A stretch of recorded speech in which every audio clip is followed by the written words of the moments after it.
Hello, everyone. Greeting from INSEAD's campus here in Abu Dhabi this time, and welcome to today's Tech Talk from INSEAD. I'm really looking forward to this one in particular. It's on the one hand, a very timely and I think ultimately important topic, and we have a guest who's deeply knowledgeable and passionate about it. First, though, let's do a little bit of logistics. The main thing I just want to emphasize, as usual, is the Q&A tab is open here. So feel free to post and upvote any sort of follow-up questions as you listen to the conversation. Really help us steer it to where it's most interesting and relevant for you. So now let's introduce the topic. So on the one hand, AI continues to advance and surprise new capabilities. There's a lot of discussion about AI agents and AI systems as part of that evolving architecture. So that's exciting. On the other hand, there's been a lot of hype, a lot of raised expectations. And I think especially in the corporate sector, people are again discovering that adopting and really getting business value out of new technologies is hard and challenging. And some of the excitement is being dampened, at least in the short run. You saw, I think, Salesforce on their agent force results recently disappointed to some extent. So we've got a fast-moving technology, and yet people are confronting the challenge of adoption. So the guest we have today, it's a big pleasure to introduce to the INSEAD community, Rotem Alaluf. So he's a real visionary entrepreneur, a deep leader in the field of artificial intelligence, both on the technical side, the application side. He is the founder and CEO of One.ai, really dedicated to revolutionizing human-machine collaboration through Agentic AI and the systems you can put together. He's been working on adoptions for years before founding One, so knows about that. But then his roots really go deep into sort of high-impact classified projects in defense and intelligence sectors, early work on deep learning, natural language processing, holds degrees in electrical engineering and physics from Technion, of course, the Israel Institute of Technology. And so the last thing to say is, under his leadership, One.ai is pioneering the development of artificial workforces, enabling AI agents to collaborate with humans and evolve autonomously to tackle complex problems. So, Rotem, great to have you here. Okay, it's a complex topic. We got to start someplace. Why don't you give us a little bit the elevator pitch for One.ai, really at a high level? What does it do? How does it fit into this evolving world of AI capabilities and architectures? Who are you targeting? Yeah, so first of all, great to be here, and thanks a lot for inviting me. About One, so what we are enabling is the transition from what we are calling the legacy digital world to a fully AI-driven economy. So we help organizations today and governments also to progress along the autonomy curve from a traditional human design software that is built for human users to eventually an AI design software that is built for AI users. And the potential here is one, exponential GDP growth, because we're able to fundamentally change the constraints that we are seeing today that are limiting the acceleration of the human economy. And from technology perspective, we are making this possible using the artificial workforce that we'll discuss about more in detail later, but is an AI system that is more powerful and capable from what we are seeing today. And it is focusing on how groups of agents are able to evolve over time and to improve themselves, to govern themselves, to identify problems, and to get better and better, very similar to what we are seeing from humanities and human groups.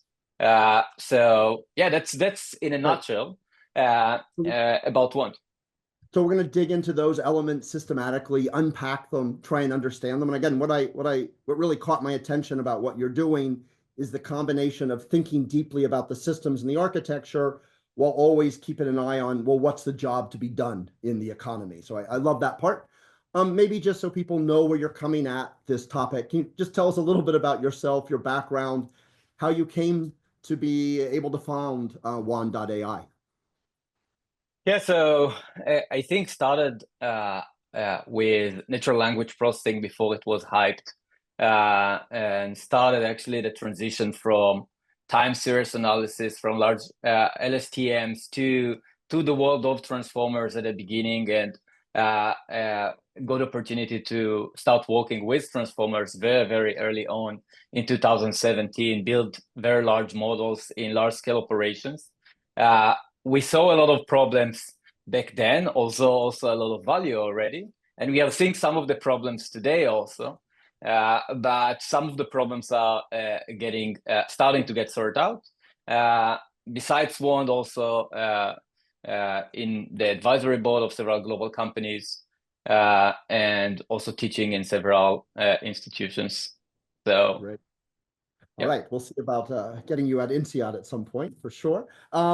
Just one follow-up question. If I went back and talked to you in 2017 and told you where we were at today, how surprised were you about how this technology progressed?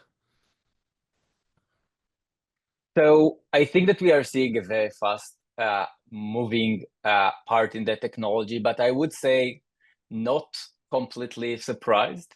Yes, there were a lot of adoption, improvement, and hype that helped to push this forward. But from technology perspective, we saw the potential in 2017, 2018 to what we are able to get to. And I believe that we are still just at a very, very, very early beginning on what AI can create. And of course, from adoption perspective, we are just scratching the surface now. Long way to go. All right, so we'll get to adoption in a second, but I want to build this up. So let's start with the technology. What are the sort of the unique characteristics of these agentic AI systems, and how are they different from like the more traditional models that we may be used to? And maybe, there's a lot of talk these days this week about the reasoning models, Grok now, but also OpenAI, DeepSeek. Just help us orient agentic AI in this space. Sure. So first of all, from models perspective, I think that the initial part that we want to deal with, or the initial hierarchy, is how we are kind of creating an artificial brain. And more capabilities to transformers that were focused mostly on the knowledge or memory part, like reasoning, personalization, self-awareness, etc., are needed in order to create a better artificial brain. In the next layer of that, we are discussing about how those different brains with different capabilities and different expertise are able to orchestrate and collaborate together in kind of one place. So this is what we are calling today agentic systems or agentic platforms, and the capabilities of each agent, like that, each artificial brain, also to get to different tools, to get to different data sources, are getting better and better today. I think the next phase that we are looking at is how those systems are able to evolve, identify gaps, govern themselves, and make sure that they are running under a set of constraints, and not only just, okay, we have an agentic system running, like it's solving a simple task and it costs $6,000 to solve it. We want also to make sure that the systems are efficient, improving themselves over time. Very similar to humanity. Right. No, I think the human metaphor seems a powerful one. Okay, so what I'm hearing is, okay, there's all this focus on creating the one super intelligent ChatGPT, and then it's like, wow, how can we actually solve problems with different agents? And then this next step, like creating an organization, but then how can the organization govern and evolve itself? So a real laying it out in those terms. Just one clarification. How does this shift even from 1 to 2 relate to the size of the models, right? There's been this big push to develop, for a while, bigger and bigger, more complex models. But when you start to go into multi-agent, does that also play into some of the interest with smaller, more specialized, more efficient models? Yeah, so I think one very interesting insights that we are seeing today is that there is kind of a competition between the number of agents you need in order to solve a complex operation and the capacity or the size of the models. So in general, you can think about it that you're able to take 1,000 smaller models that are working together, achieving a similar results in a specific task, then 10 very, very large models that are taking a bit bigger role, each one of them, and they are able to do that. So there is like kind of a process that we are enabling the systems to decide today if they are going with smaller models or with larger models with smaller amount of experts in this part. So what we are seeing very interestingly is even if we are going with much smaller models, less capable models, we are seeing that we are able to get to similar results, but with much larger number of agents in this process. So there is a trade-off here. From efficiency perspective, the question is, what's more efficient? Like the mistakes that we are creating from communications and finding the right agents versus the compute power that we are leveraging. Currently, at least in like thousands of agents scale, we are seeing that like smaller agents advantages are much larger than the problems that we are creating by creating large organizations. Communication between agents can be highly efficient compared to humans. So yeah. Anyway, so that's an active area of debate, right? The right architectures, and although you're flexible, you're betting more on many agent type solutions will be the winner potentially.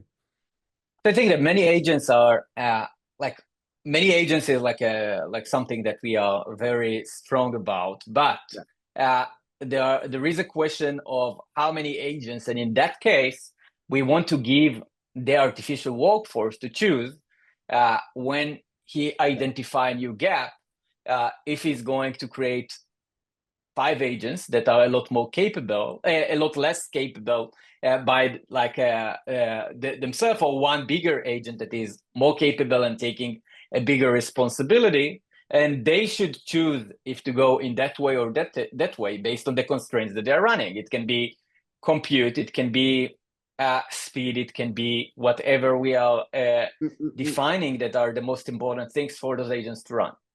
All right, so let's understand a little more, these design things that you're talking about, and then super curious how the agents actually make these decisions. But what I'm hearing you is, just like human organizations, these agents have to coordinate. So I'd like to hear a little more about what that, maybe even some examples of that you could illustrate and make this concrete. But when I think about human coordination, things like objective and setting, aligning incentives can be really important. To what extent is that coming up in your work with agentic systems? So just, tell me a little more about, does what I understand about designing human organizations, how does that translate over? Yeah, so as mentioned, first of all, agentic systems communication are degrading nicer than humans organizations. So with humans, like hundreds of people, communication is something very, very difficult on a specific task. With agents, we are still working nicely with those amounts of agents. So we have a bit more flexibility here from that part in the ability of agents to choose how to create, to identify their problems. So first of all, if agents decides to create a new agent, they need to identify a problem that they decide that a new agent needs to be created because they have some knowledge gap or capabilities gaps, or they are not very accurate in doing a specific task.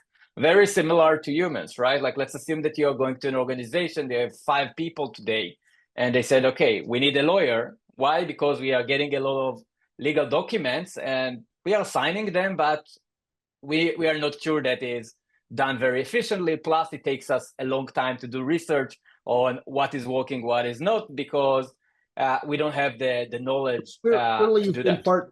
You've been part of an early stage startup where you've crossed that line where you need legal. It almost sounds like you need an HR function for your agents.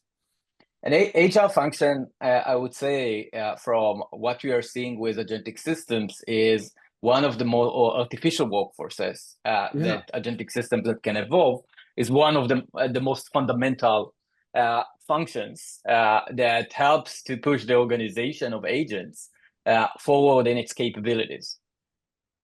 Okay. And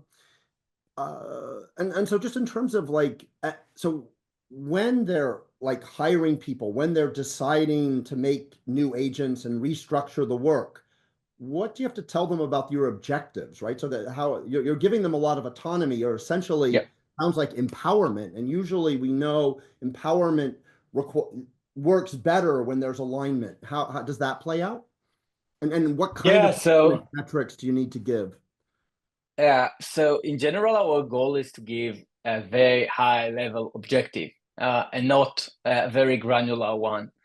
Like from the like autonomy in AI, we are looking at several layers of autonomy in AI. So if you think about the first layer, we are seeing legacy software aiding AI. If it's agents forces at Salesforce, or if it's Notion AI, that are helping actually for human users to get a bit better experience with the legacy software.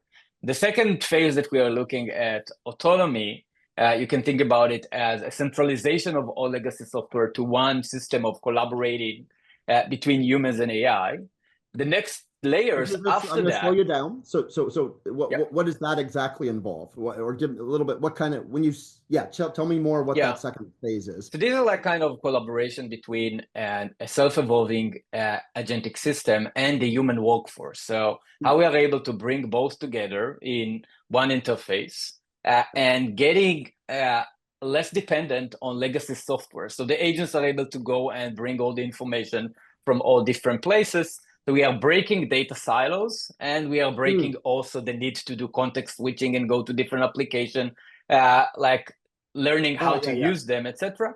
And all those things is happening in one place. And this is where humans and AI agents that knows how to also evolve over time are able to collaborate all together. In the layers on top of it, or the next autonomy levels, we are discussing about AI systems that are able to run autonomous divisions, and up to an AI systems that are able to create and build fully autonomous companies. And all the time when I'm speaking with audience in different audiences, they believe that it will take 10 to 15 years. I would say that my assumption is that we'll see the first wave of completely autonomous companies in 1 to 2 years from now. All right. So that's going to be on my mind. How mature is this? So again, you feel like you're still sitting in 2018 and there's just waves of capabilities right over the horizon. Is that? I would say that there is, first of all, the current work, the current work on agentic AI is not the end goal. There are multiple missing components that we are seeing that in the artificial workforce we are working on that are required in order to move from this simple process automations or AI humans interactions to completely division automations and company automation. And there are some gaps, but they are getting smaller and smaller. And we are seeing, I would say, first time we are seeing the beginning of what looks like completely autonomous companies. And it's exciting. We are seeing very unique behaviors from AI systems. It still requires a lot of work to stabilize those and also to put guards and guardrails on top of those things, because it can create amazing things, but also like dangerous behaviors.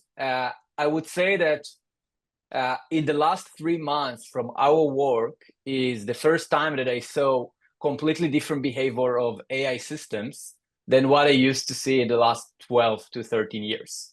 And this is exciting, scary a bit. We make sure that it's safe and reliable before we'll be able to push it out. But we are seeing the first ability to create completely autonomous companies. So I'm glancing a little bit at the question. So Ella says one, let's start moving into adoption. I think that's going to be a good opportunity to give some specific use cases. So where are you starting to see? And again, what I hear you saying is that there's a couple of realms. One realm would be some of the traditional organizations you work with that are looking, say, for these interfaces. The other would be almost AI first startups and how that's looking. Yep. Maybe let's start in the legacy world, I guess. And where you've done some work and partnering, what are some of the examples? What's some of the business cases for why these agentic systems would create value, and some concrete Yeah. settings would be helpful. So usually what we are seeing is we are starting with a lens that is very quantifiable. Like it can be automating procurement processes, automating RFP processes, automating investments processes, automating energy optimization processes. So it's a highly defined use case that the organization usually knows to say, okay, if we are automating that, we are saving $150 million. So this is usually where we like to land, not necessarily because of technology gaps, but because of change management gaps. So we have a problem with trust around the world, not with one specific company, No. about AI and what are the capabilities and what we are able to do with the technology and how we are able to adopt it and will it take our jobs. So there are a lot of questions out there, and some of them or all of them are legit, and some of them we are able to deal with in a better way. But I would say that when we are going into organization with highly quantifiable problems, it's very easy to prove. So proving value very early on in this journey is highly important. I've seen like a lot of organizations trying to go to the most ambitious, crazy projects at the beginning. It's like then they don't know how to measure it even, and it's getting faded out. And the answer sometimes is AI is not working. Of course, that's not the right answer in that case. So that's why I'm really recommending organization to start with highly quantifiable use case that they know to say if it's successful, they're able to save X millions of dollars, and starting from those and then expand. Trust from the users is going to go up, and new use cases and also the more ambitious ones will be enabled after that. So again, so be real. Well, what it sounds like is have a really identifiable prize at the end so that you can get to and everyone can see the ROI. Yep. Also, don't be overly ambitious at the beginning. It's a change process. You're building trust and all of those good things. And then I would say, think about AI adoption as kind of an internal war. There are people that says like, okay, we don't want this AI from the reasons that we said before. There are people that says that, okay, we must do that because our organization will cease to exist if not at the longer term. So there is kind of an internal war, and you need to come with real data and proofs in order to say it is real and it is helpful. Because otherwise the criticizers like of the technology are able to come with claims that okay, you see, it's not helpful, we don't know how to measure it, we don't know how to adopt it. So that's from organization change management perspective, highly quantifiable use cases, very important. So people are still trying to wrap their head around this brave new world of agentic systems. So let's keep pushing though on adoption. So you've got a use case. So maybe give us another one where I guess on the one hand, you explain in a use case what it means to create the agentic systems, how hard that is. But then there's this other part, which is the interface between your agents and the humans. How does that work? Like in financial services, I know you've worked. So talk a little bit about, what's involved in these solutions, and again, where the key points where things are going to get slowed down. Yeah, so I will say from the implementations perspective also, an important point is to make the AI system active and humans are passive in the process. The reason is that humans are slow. We are slow, we are smart, but we are very slow compared to AI. So we want to avoid as many as possible human interactions when they are not necessary. So let's assume that we are automating a process like, okay, we want to get to decide which companies we want to invest in. A process that we can think about. So in that case, we'll want AI to run everything from discovery, which companies are potentially relevant, to run the research reports, to read the research report, to take actionable items and give actually the final answer, and then to bring a human to the loop, or in case that the AI system is not certain or confident enough in how to solve a specific problem. So it's all escalation or at the end of the process, because think about what will happen. AI now can go and run this test on millions of companies, right, in parallel. If we'll have humans in the loop there in the middle, and not at the end of the process, it's like, okay, like those are the 10 companies we want to invest in. Humans will need to be in millions of processes. This will actually make it's almost impossible for organization to deal with, or will slow down a lot, or they will say, okay, let's limit the amount of search to 100 companies instead of 2 million companies, which is, of course, a wrong decision from value perspective when you can do that. What about, so that's, I think, helpful. I think really good to have a concrete example, because one can imagine all the steps in an investment assessment and how those could be automated. But what about, could there not be like intermediate steps where you want humans in the loop? Like, we're going to make some decisions about what sectors to target. And we might want to have that happen before, I don't know, and then go deep. How, I mean, is it before at the end? No, so usually like we are trying to get everything from those decisions at the beginning of the process and enabling the funnel or the high volume in the funnel to go through AI. And when the funnel is getting smaller, we're able to start to bring humans to the process, because, as we say, we are slower. Even if we have like better ideas on how to run that, we are slow and we can't deal with huge amounts of data. So that's like when the funnel already the options are much smaller, we are able to bring people in the loop in that part to help in the decisions. And also we need, I think, one very, very important thing is the ability of people to work with AI.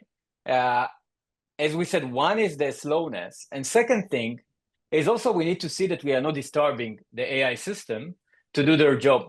So there are some very interesting experiments and papers in the last few months in multiple fields like medicine, consulting, legal, that shows very interesting results, actually, that human plus AI is a bit better than humans alone, but a lot worse than AI alone. And we need to understand, so it could be an education problem that people doesn't know how to use those systems. So they are still taking mostly their decision as their answer. And the second part, it's also can be that it's just the bias, the fundamental bias that we have of how it's correct to work. And this actually, we have the decision power, right? Like, so if you're using an AI system and you're human plus AI, meaning human takes the decision based on AI data also, right? Usually it's not the AI take the decision based on your input. Usually that's what we are used to.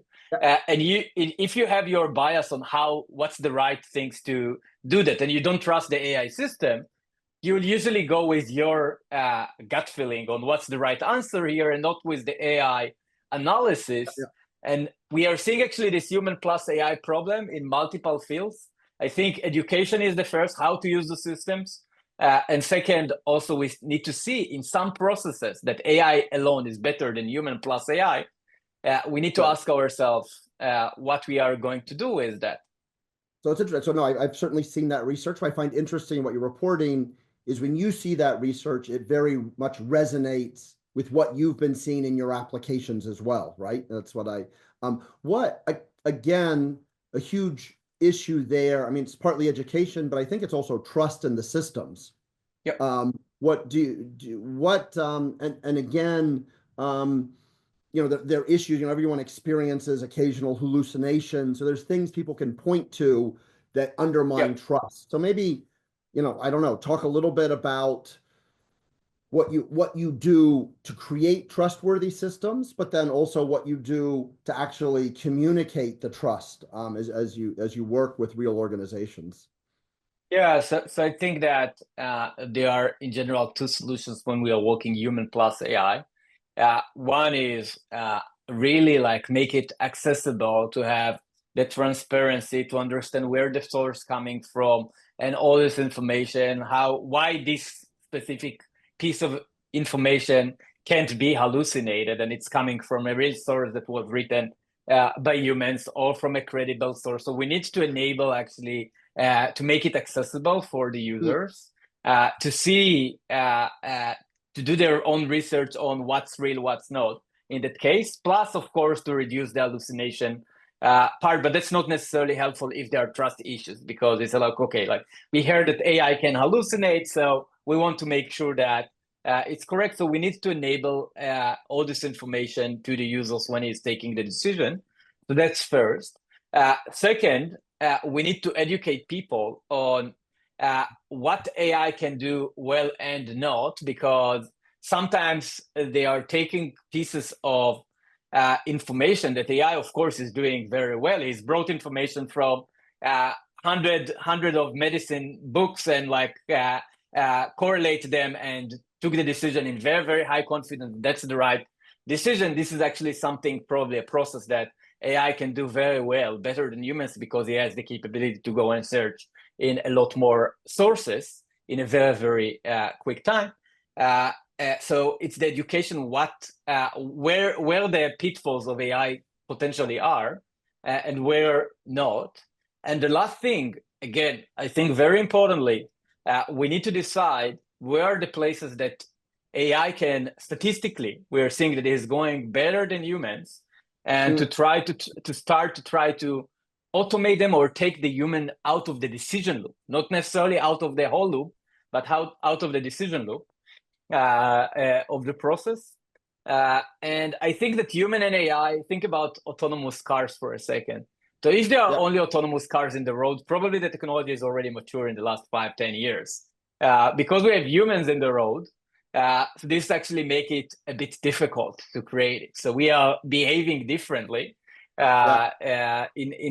that case. So I think that this combination is complex, is something that in order to gain the trust and to go up in the autonomy curve, we need to work on how humans and AI are working together, but also we need to be like real with ourselves and say, in those processes, AI is doing better work, and we need to have the data to prove to this side or to this side, and in some cases to completely automate and to create autonomous operations. That's fascinating. I would say, the stakes are very high now, but this challenge of getting humans to rely on algorithms is something we haven't solved. 50 years ago, it was known that certain admissions decisions would be better made by, OLS regressions, and yet still people wanted to do it based on their intuition.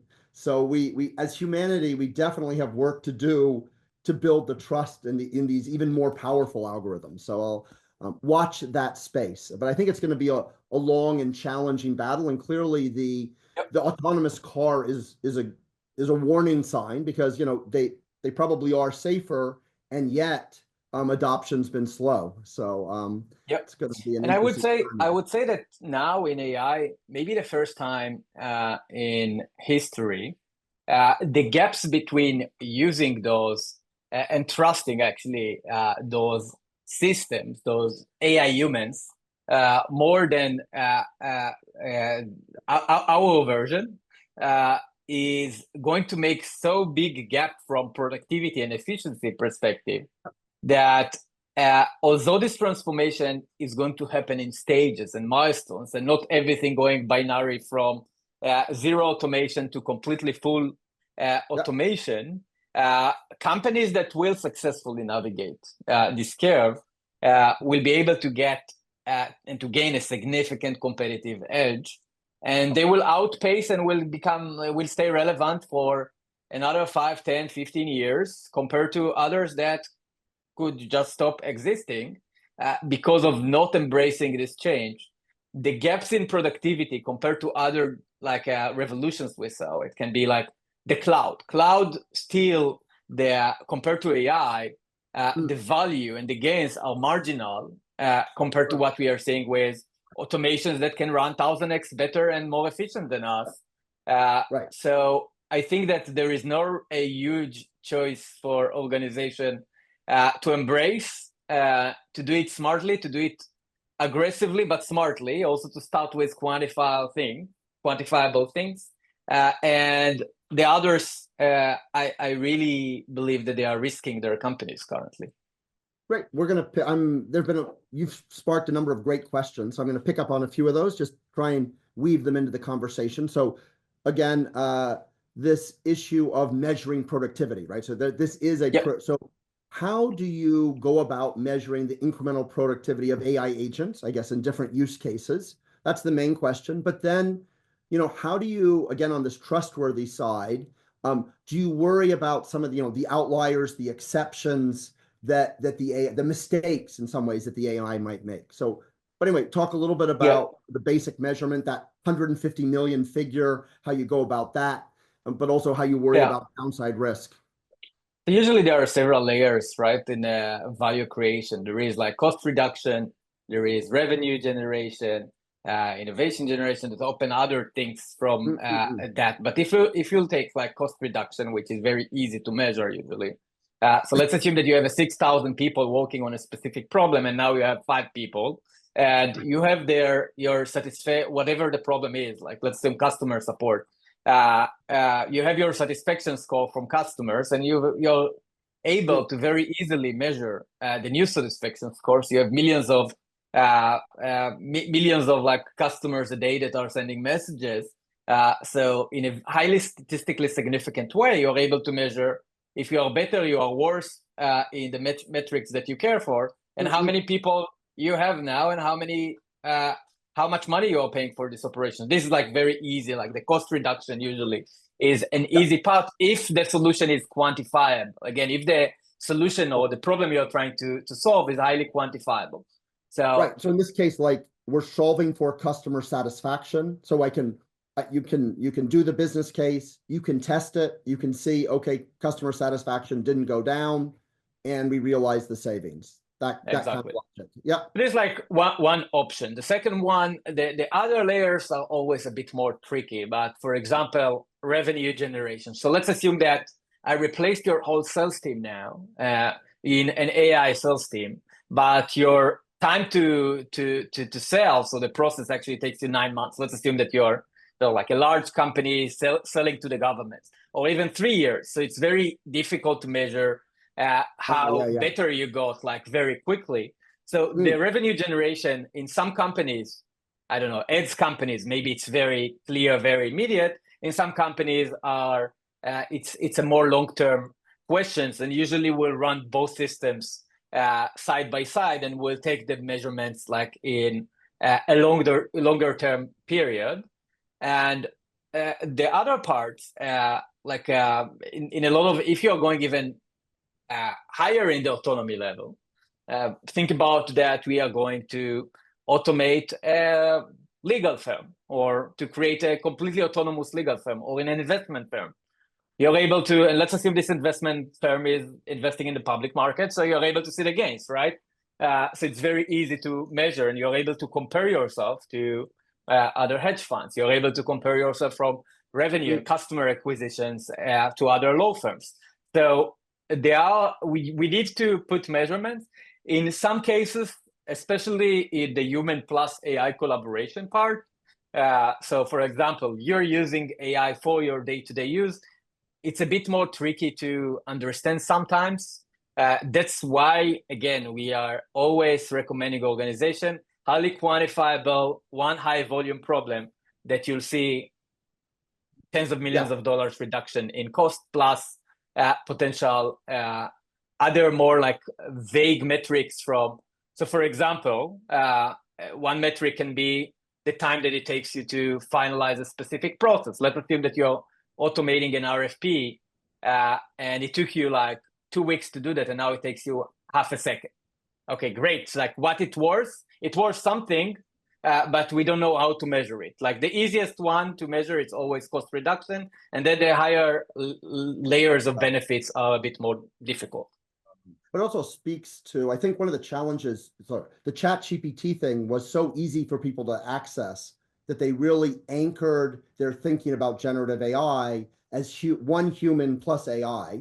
Whereas I think the shift you're talking about is no, you got to step back and rethink the whole process for like a million customers. And that's just a different way of thinking than your experience using ChatGPT. With that as a lead in, a very interesting question you might have some perspective on.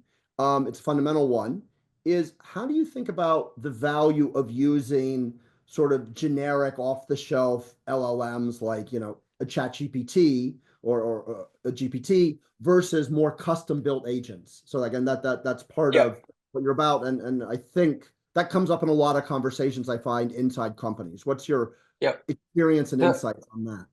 So I will say, first of all, that I'm always looking at, as I said, large language model with all the advancements that are happening on top of them as one artificial brain, then agentic platform as a group of people, and artificial workforce as a civilization that is able to evolve over time.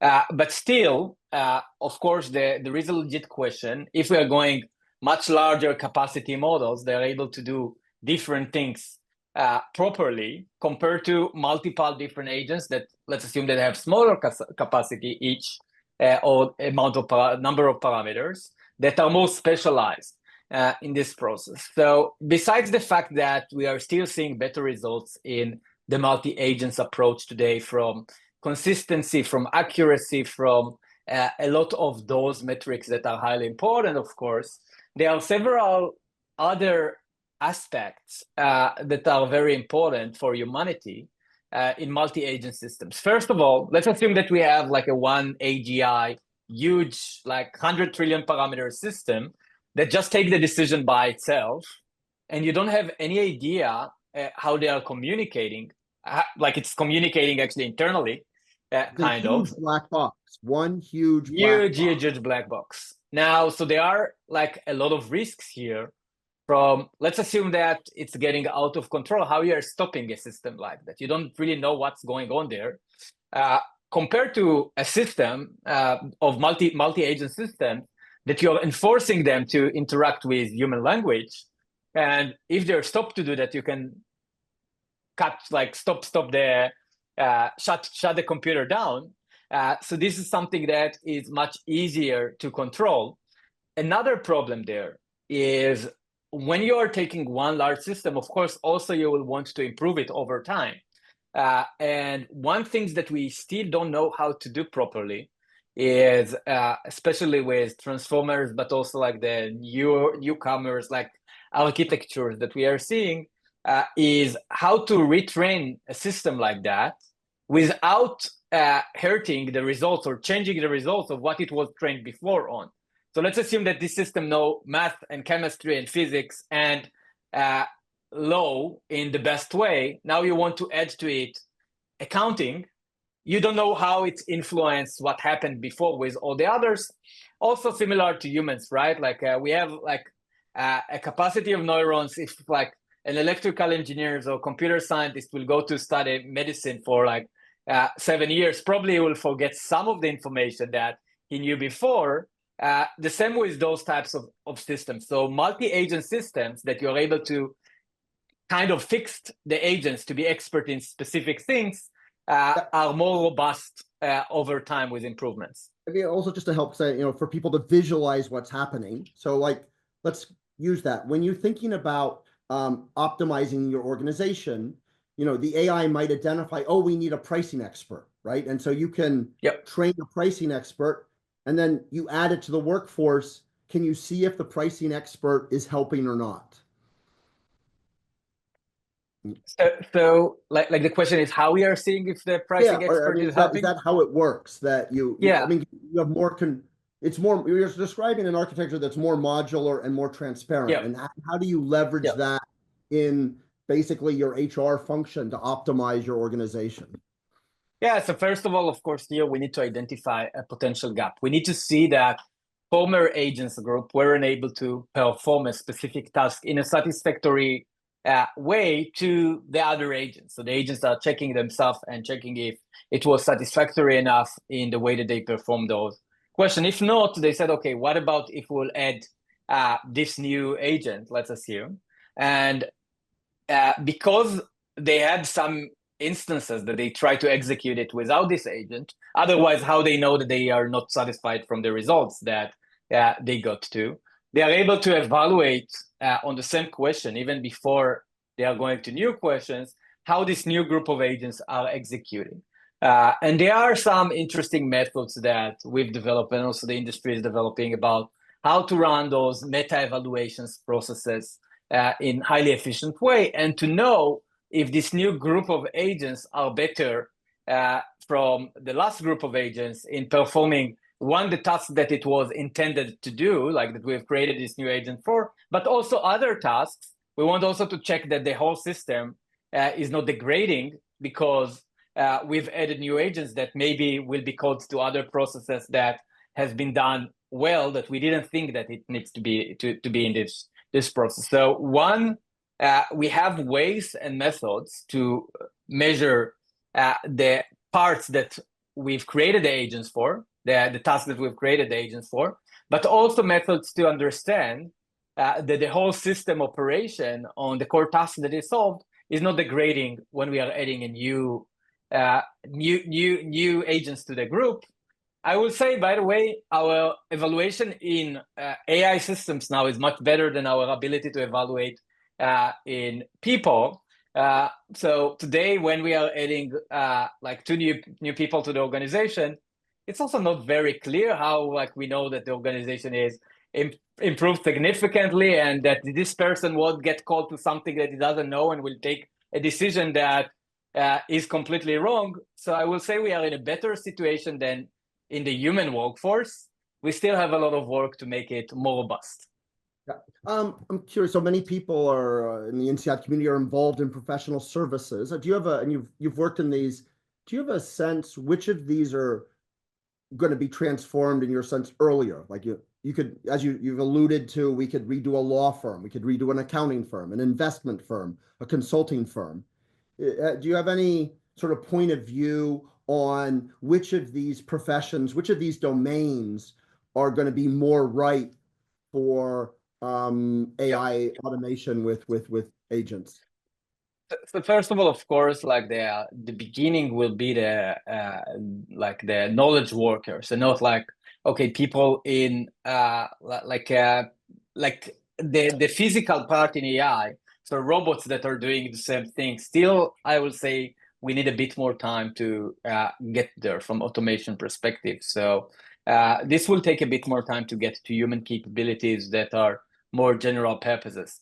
The knowledge workers, so yes, the services part and the consulting part, and like in general, all service providers is something that AI should be able to disrupt in a quick way. Because when you've got physical work involved, you're going to have humans in the loop for a long time, and the frictions between the agents and those physical is going to slow it down.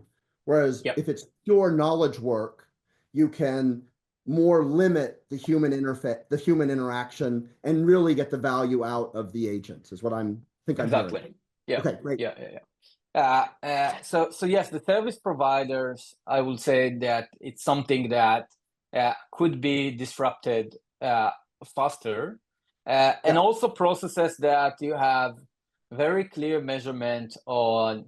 For example, investments, like you have a very clear measurement for the agents and for us, how they are performing over time without requiring human insights, right? Like you invested, like you know, like what value you created. You don't need anyone to tell you. So this is like in those cases we are seeing a faster potential disruption, and also in general the whole service provider industry. Like we really believe that if they will take the right decisions and will transform themselves, there are a lot of value that they can create in this medium term process. If not, I think that they will get disrupted faster. Okay, there's another big part of the INSEAD community that's obviously involved in new ventures, founding. So again, you've alluded to the advantage of not having all this legacy. So what do you have particular advice perhaps to people founding companies? How are you using agentic AI in your own setting? Do you have advice for entrepreneurs that might be looking at really pushing the frontiers of creating more autonomous organizations? And this is clearly a trend today in new ventures. You're seeing leaner and leaner startups. Yeah, so I think first of all, as I said, like in the next 1 to 2 years, we'll see the first wave of autonomous companies starting, and this is a huge opportunity for entrepreneurs to start, or solo entrepreneurs even to start a new company that could grow massively in a very short amount of time with thousands times lower cost and 1,000 times faster operation. So this is like first. So this is real. It's coming.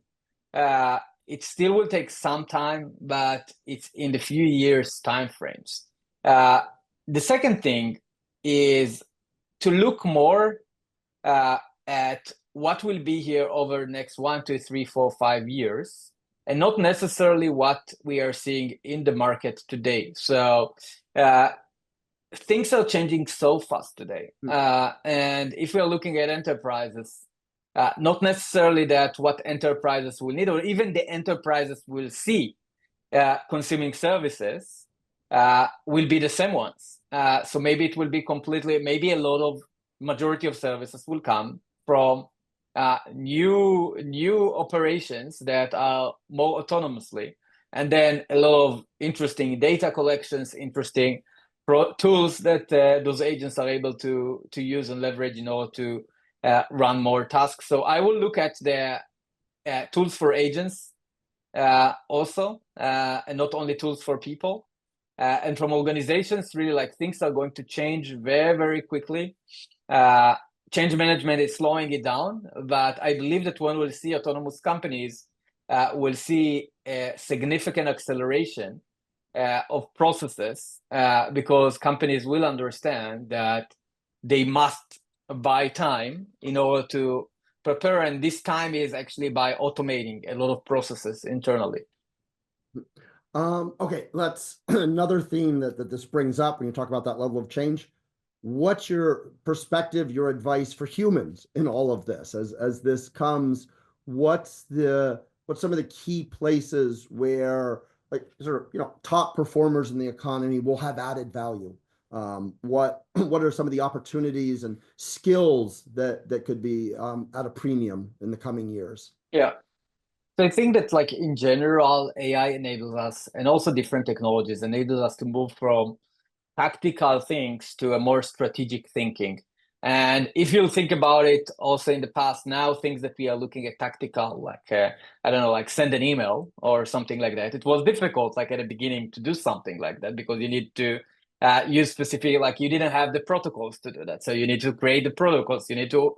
So every time technology enables us to go a bit more to the strategic part, and AI is doing it in a radical way.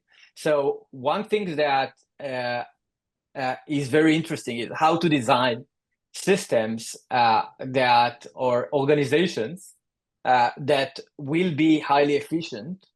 Also in AI, we are still seeing that as a role for humans. So think about it, like, like companies, they have North Stars, like what they're trying to achieve. If you go to a very, very wrong North Star, probably, like, you won't achieve your goals.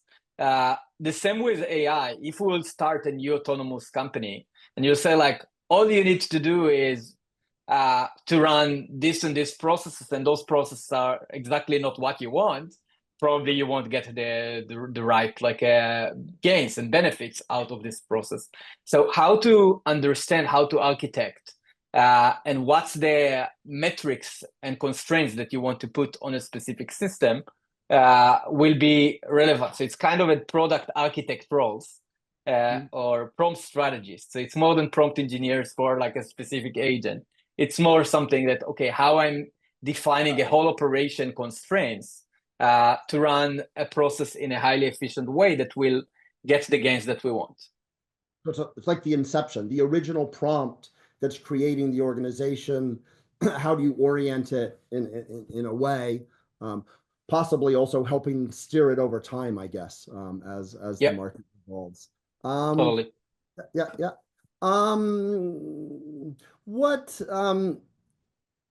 So at Wave, what just in terms of like building a business in this space, what's it look like competitively? There's lots of talk about this.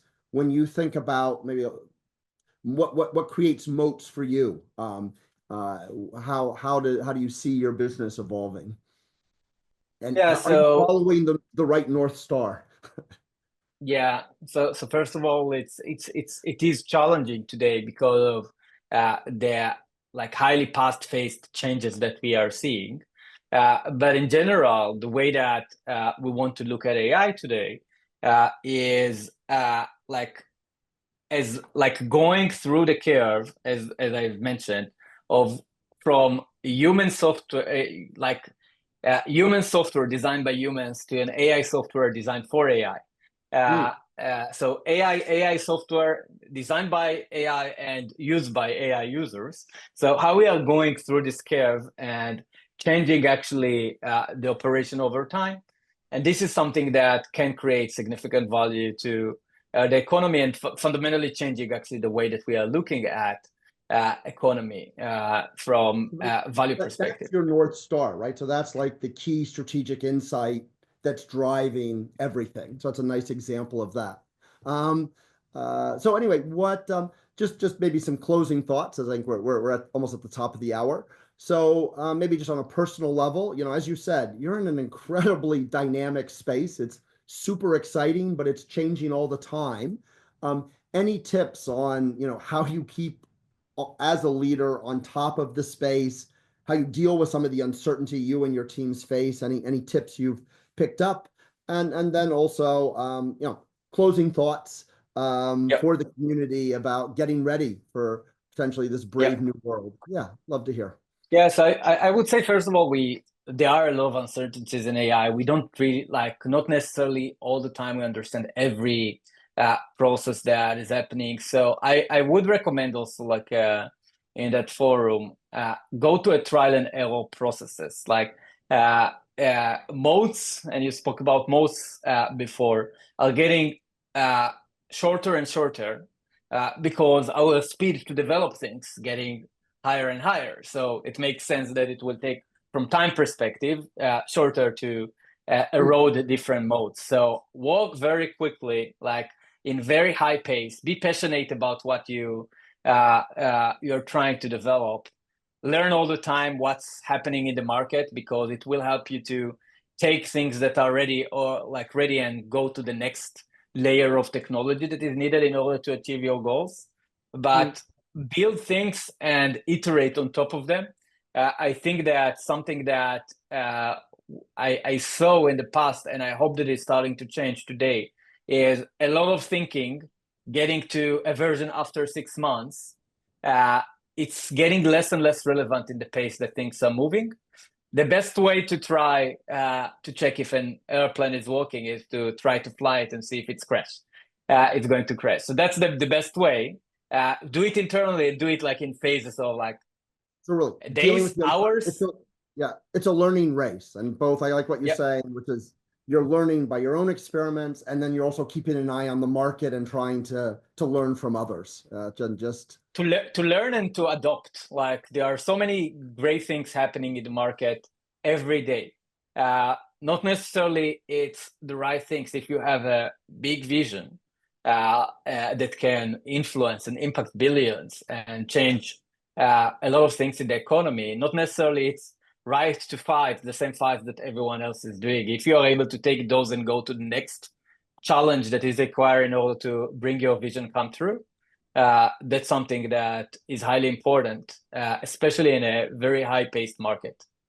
All right. Rotem, thank you for taking time with us. Thanks for taking us to really the frontiers of super exciting, but also, of course, challenging space to wrap one's head around. But I really liked some of the analogies with traditional organizations, how it's similar and different. Some challenging thoughts on how humans can get in the way of AI. So I think that's something for people to chew on as well. So thank you everyone for joining us. Time's up for this Tech Talk. A big INSEAD thank you to Rotem, and we look forward to following Wave AI in the future. Take care. Thanks a lot. It was great to be here.